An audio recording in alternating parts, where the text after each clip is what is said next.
गर्मी दस्तक दे चुकी है। ऐसे में बच्चों की कई तरह की बीमारियां जो गंभीर रूप लेती है।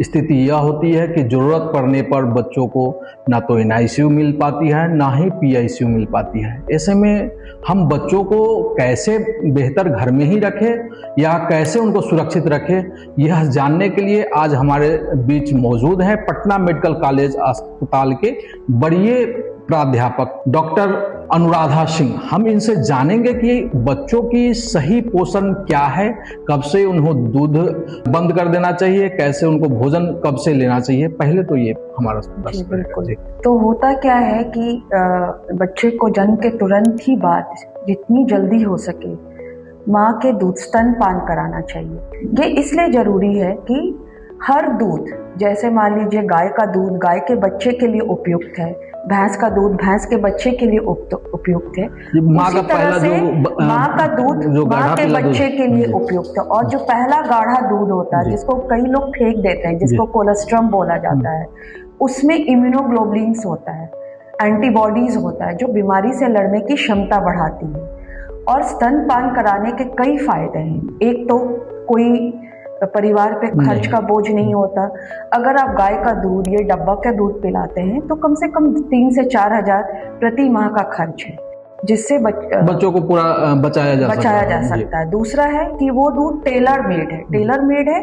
मतलब अगर बच्चा प्री टर्म हुआ है तो प्री टर्म बच्चे के हिसाब से है, अगर बच्चे समय पे हुए हैं तो समय वाले बच्चे के अनुसार है। उसमें बीमारी से लड़ने की क्षमता है, उसमें ना उसको उबालना है ना कुछ करना है, बस माँ उठाई बच्चे को पिला दी। तो कोई परिवार को भी कोई ना तो आर्थिक कष्ट है, बीमारी से लड़ने की क्षमता है, प्लस उसमें जो प्रोटीन या जो भी न्यूट्रिएंट है वो बच्चे के लिए उपयुक्त मात्रा में है। अगर गाय का दूध पिलाते हैं तो लोग सोचते हैं कि क्या हुआ, आसानी पड़ता है बोतल से लेकर गाय का दूध पिला दे, पर बोतल से दूध पिलाने से घाटा ये होता है कि बोतल ढंग से सफाई नहीं हो पाता है और उससे बच्चे को और इन्फेक्शन का चांसेस बढ़ जाता है। प्लस जो मदर से बीमारी से लड़ने के लिए एंटीबॉडीज मिलेगा वो नहीं मिलेगा। माँ का पहला दूध जो गाढ़ा पीला दूध बोलते हैं वो बच्चों के लिए रामबाण कहा जाता है। वह बच्चों को रोगों से लड़ने की प्रतिरोधक क्षमता को बढ़ाती है। यह हम कब तक उनको देना है और जब कभी पिलाने का क्या सही तरीका है? तो पिलाने का सही तरीका ये होता है, देखिए दूध तो जन्म के तुरंत बाद देना ही है और पहले 6 माह सिर्फ माँ का दूध देना है जी। पानी भी नहीं देना है, एक्सेप्ट अगर कोई दवा चल रहा है बच्चे को या कोई विटामिन चल रहा है, इसके अलावा पानी भी नहीं देना है, क्योंकि माँ के दूध में उपयुक्त मात्रा में पानी होती है। अगर हम ऊपर से पानी पिला देंगे तो बच्चे का पेट छोटा होता है, न्यूट्रिशन की कमी होगी, क्योंकि अगर पेट पानी से भर जाएगा तो ऑब्वियस है कि बच्चा दूध थोड़ा कम पिएगा। और ये 6 माह तक तो सिर्फ माँ का दूध। 6 महीने के बाद ऊपरी आहार का मतलब है अनाज को इंट्रोड्यूस करना, ना कि कोई जानवर के दूध। ज्यादातर लोग क्या करते हैं कि सर 6 महीना तक तो अपना दूध शायद पिला भी दे, 6 महीने के बाद क्या करते हैं कि अपने दूध के अलावा गाय का दूध या डब्बे का दूध इंट्रोड्यूस करते। तो दूध नहीं, माँ के दूध के साथ साथ अनाज इंट्रोड्यूस करना है और माँ के दूध को 2 साल तक कंटिन्यू करना है। बट 6 महीना के बाद अनाज इंट्रोड्यूस करना जरूरी है, क्योंकि 6 महीने तक तो माँ का दूध पर्याप्त है बच्चे के लिए। बट 6 महीने के बाद क्या होता है कि एक बच्चे का एक्टिविटी बढ़ जाता है और एनर्जी डिमांड बढ़ जाता है और माँ का दूध थोड़ा घटने लगता है। किस तरह का ऊपरी आहार हम उसको शामिल करते, दलिया या कुछ और क्या चीज? तो 6 से 9 महीने तक आपको पेस्ट वाला खाना देना, मतलब क्योंकि बच्चे को दांत नहीं होता है तो ऐसा खाना दे जैसे कि जो कि ना ज्यादा पतला हो ना ज्यादा गाढ़ा हो, मतलब ऐसा हो जो बच्चा इजीली घोट सके।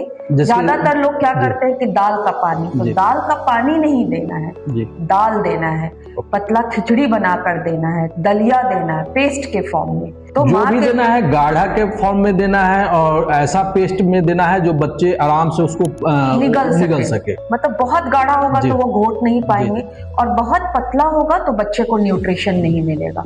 ठीक है, ये अब हमारा लास्ट सवाल है कि अभी जो गर्मी का मौसम आ रहा है, इस समय बच्चों का हम केवल नवजात ही नहीं अपने बड़े बच्चों का भी कैसे ख्याल रख सकते हैं? गर्मी में है कि बिल्कुल जो समय समय पे तो आहार दें उसको, ये नहीं कि बच्चा खाली पेट सो गया, रात में खाना खिलाकर जरूर सुलाएं। जी। बच्चे को नहा धोकर साफ रखें और बिल्कुल जो चिलचिलाता हुआ धूप है उसमें खेलने के लिए नहीं जाने दें। कोशिश करें कि जब तेज धूप का समय है या तो थोड़ा शाम के समय या सुबह के समय बच्चे खेलें और पानी उपयुक्त मात्रा में पिलाएं।